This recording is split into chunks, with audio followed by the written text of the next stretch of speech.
Ejecutivo, es decir, Mario Abdo Benítez y su gabinete. Finalmente, pensé que ibas a decir tres sesiones en el Senado. Diputada, perdón. Se trata. Perdón, Sí. Pensé que ibas a decir y su gavilla, pero Sí, está por ahí.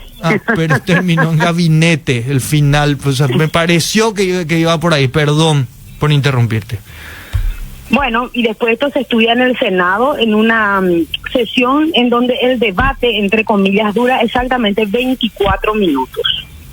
Estos datos son importantes de señalar por el circuito que sigue esta ley y por el momento por demás inoportuno, y ahí ya empiezo, digamos, a juzgar el texto legislativo.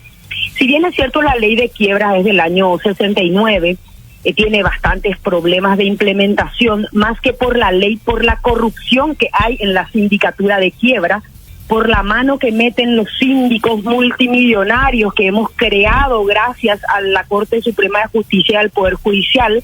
Esto lo hemos visto en las grandes quiebras y en las pequeñas quiebras, en donde actúan como aves de rapiña, donde tienen todo su séquito ahí de rematadores, de gente que va comprando.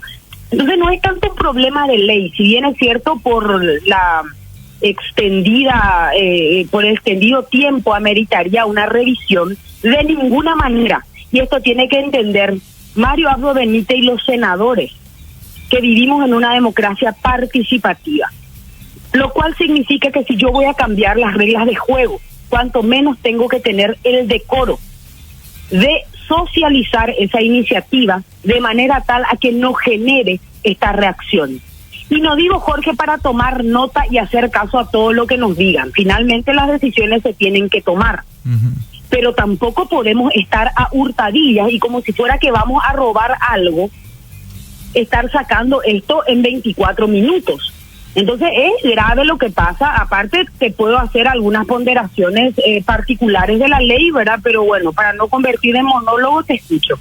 Claro, o sea, lo que estamos hablando, diputada, entonces es, hay que conseguir de nuevo o recaudar como se pueda y buscar estas implementaciones de modificaciones de la ley, les puede llegar a dar un respiro económico. ¿Cuál es la motivación que hay acá atrás, diputada? Yo sinceramente esto no es con fin recaudatorio, porque esto solamente es una ley que establece acuerdos o determinadas reglas de juego entre acreedores y deudores. El Estado, digamos, lo que hace es regular esa relación jurídica, y en esta ley en particular, llamada de insolvencia, tiene algunas lagunas muy peligrosas. Por ejemplo, en el artículo 9 habla de que cuando una persona cae en impotencia patrimonial, textualmente así le llama la ley, por 2 meses consecutivos que no paga una deuda, tiene la obligación el deudor de presentarse ante un juez e intentar, digamos, llegar a un acuerdo sobre cómo va a pagar esa deuda. Y esto es peligroso, porque quien más quien viene hoy en Paraguay, Jorge, estar en Inforcón luego ya es un problema, ¿verdad? Sí. Gravísimo. Imagínate lo que es que hay sectores que hace 7 meses no trabajan. Los artesanos, aquellos, digamos, que hacen eventos, los músicos. ¿Cuánta gente hoy no ha podido trabajar por 7 meses? Y nosotros queremos acogotarle una vez más con nuevas reglas de juego. Vamos a terminar fundiendo a mis pymes que hoy tienen la esperanza de salir adelante, pero con las reglas de juego, digamos, que conocen. De ninguna manera nosotros podemos venir a picanearle nuevas reglas de juego, por más de que amerite tal vez una revisión la ley de quiebras. Esto, repito, no se puede hacer a hurtadillas, de madrugada y sin socializar. Y hoy han convertido en un fracaso su estrategia. Porque Einstein decía que era más difícil, que es mucho más fácil destruir un átomo que un prejuicio. Y a esta ley lastimosamente la estigmatizaron, no digo lastimosamente porque tiene muchos errores, pero hacen absolutamente inabordable en este momento. Entonces lo que yo creo que tiene que hacer la Cámara de Diputados es rechazar esto. Y el Ejecutivo, si tiene medio dedo de frente, viendo la reacción de la gente, retirar su iniciativa. Acá, diputada, vos decís que ni siquiera cambiando, ni siquiera reformulando toda la ley no va a poder dar un curso normal medianamente? No, Jorge, son 360 artículos, es un tema súper técnico. De balde vamos a agarrar, porque yo le conozco, digamos, a la Cámara en su funcionamiento institucional. Ahí no hay, imagínate meter mano, darle a los diputados que metamos mano a esa ley. Puede salir cualquier, no sé, algo de 3 cabezas, 7 ojos, ¿verdad? No luego. Porque sí, justamente, entonces acá normalmente el funcionamiento, que me supongo que a eso te referís, es llega una orden de arriba y tienen que levantar las manos lo que tienen que levantar, ni siquiera van a escuchar las razones que puedan llegar a dar los opositores o las otras corrientes dentro del mismo partido, sino que se levanta la mano o no se levanta la mano, solamente funciona así. Entonces analizar todos estos puntos tan técnicos es inviable. Es inviable, yo sinceramente no arriesgaría a la ciudadanía a eso. Yo recomendaría, digamos, rechazar, que el Senado rápidamente ratifique este rechazo, de lo contrario no hay vuelta que dar. Y después, en todo caso, que en la comisión de reordenamiento, porque para eso nosotros hicimos una comisión de reordenamiento que es una bicameral. Entonces, que ahí se meta esta iniciativa y que podamos escuchar a las personas afectadas, a los gremios, a los ciudadanos, porque esto afecta tanto a personas jurídicas como físicas, es decir, a vos y a mí y también a Katia S.A., a Rati S.A., ¿verdad? Entonces nosotros no podemos, repito, sobre pretexto de que la ley es viejita, hacer caso a un grupo de tecnócratas, porque eso es lo que son. Ayer la defensa fue de tecnócratas, gente que está desenchufada de la realidad, que no entienden lo que está pasando en la calle, que viven en un microclima, en una esfera cerrada, en donde cada mes al funcionario público, al tecnócrata que está recomendando esto, el cajero le escupió su salario entero a fin de mes. Entonces parece que están en otro planeta, en otra galaxia.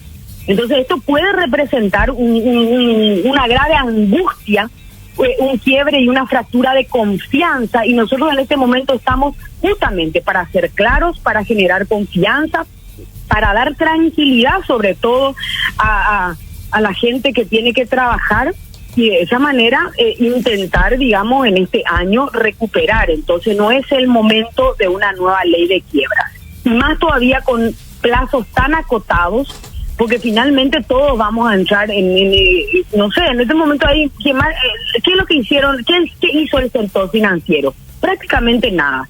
La ayuda que dio en pandemia el sector financiero fue poquísima. Algunos pasaron 2 meses el vencimiento a las últimas cuotas de los préstamos. En las tarjetas de crédito dijeron, bueno, no vamos a cobrar demora por 3 meses, pero hoy todo funciona igual. Hoy te están volviendo a reclamar todas tus deudas, ya no le importa ningún tipo de excusa. Entonces, en este momento el sector financiero también tiene que entender que este no es un juego siempre de ganar, y que hay un momento en donde hay que ser patriotas, en donde tenemos que revisar los postulados y los principios, y fundamentalmente hacer caso a la gente. Y la gente hoy no quiere ningún cambio, porque ha generado desconfianza el tratamiento de manera oculta de este proyecto de ley, que debería haber sido consultado con el Colegio de Abogados, con los gremios empresariales, con los trabajadores. O sea que hay mucha gente a la cual consultar. Con las MIPYMES, sobre todo con las MIPYMES. Claro, que también, y con tantos sectores que estábamos hablando hace días, con el sector de odontólogos, por ejemplo, que ni siquiera le habilitaron todas las atenciones y que muchos tuvieron que entrar ya en ni siquiera poder abrir sus consultorios. Sí, esta gente cree que todos somos funcionarios públicos, esa es la realidad. Por eso hablo de tecnócratas, y acá Mario Abdo Benítez tiene que darse una ducha de realidad, porque parece que, ya repito, vivimos en una compota, en gente que no tiene ningún tipo de necesidad y que no entiende el daño que le puede ocasionar a este momento a la economía, una ley que en un artículo ya se presenta como absolutamente difuso. ¿Qué es lo que es 90 días? Nada no es 90 días. Sí. Y después uno tiene que cubrir con todo. Otro cambio importante que señalan los gremios de frontera es, por ejemplo, que la ley de quiebra actual establece que en lo que se llama concordato o en el acuerdo de acreedores y deudores siempre se establece una quita para intentar, digamos, recuperar a aquel deudor y que vuelva a operar, ¿verdad? Y en este caso particular se ha quitado absolutamente esa quita del 20%, del 30% a la cual se puede arribar en un acuerdo de insolvencia. Diputada, mencionaste recién esta gente que vive en una compota y si nos acordamos un poquito de lo que fue la vida de nuestro presidente, medio que nunca él estuvo en tanto contacto con la realidad de muchos paraguayos. Sí, sin lugar a dudas, hoy está pasando la factura, esa cuestión. Uno puede no tener también una realidad incómoda en la vida, pero puede tener empatía. Y acá lo que le falta a las personas que hoy están asesorando a este gobierno y al presidente de la República es empatía. No todos tenemos que nacer en condiciones, digamos, poco favorables, pero si tenemos empatía, nunca vamos a errar el camino. Si nos guiamos por principios, nunca nos vamos a equivocar, o por lo menos muy pocas veces. Y este gobierno ha perdido absolutamente su ruta, y lo hemos visto en un montón de proyectos de ley que no tienen ningún sentido. Mete una ley de insolvencia y un préstamo de $300 millones sin haber esclarecido los robos en pandemia, sin que esas personas hayan tenido una sola consecuencia y que no se les haya movido ni siquiera un pelo por haber robado y estafado en pandemia. Entonces él cree que la canilla está abierta, que esto no tiene ningún tipo de costo, que aquel que nos está escuchando es un boludo que le va a continuar votando a esta gente. Entonces vamos a hacer nomás lo que se nos parezca y aquello que nos beneficie. Entonces dejemos de ser boludos y pelotudos, porque acá es el momento de reflexionar profundamente sobre nuestra realidad. A esta gente no le puede seguir saliendo gratis robar a la gente y de esta manera generar el caos, digamos, todo lo que en estos días se generó con esta mentada ley de insolvencia. Más claro, agua, diputada, te agradecemos mucho por el tiempo que pudiste compartir con nosotros y también obviamente compartimos la idea de que muchos de nuestra clase política no es que viven en un termo, viven dentro de un raviol, ese raviol dentro de un tupper, el tupper dentro de una heladera, la heladera dentro de un barrio privado. Algo así.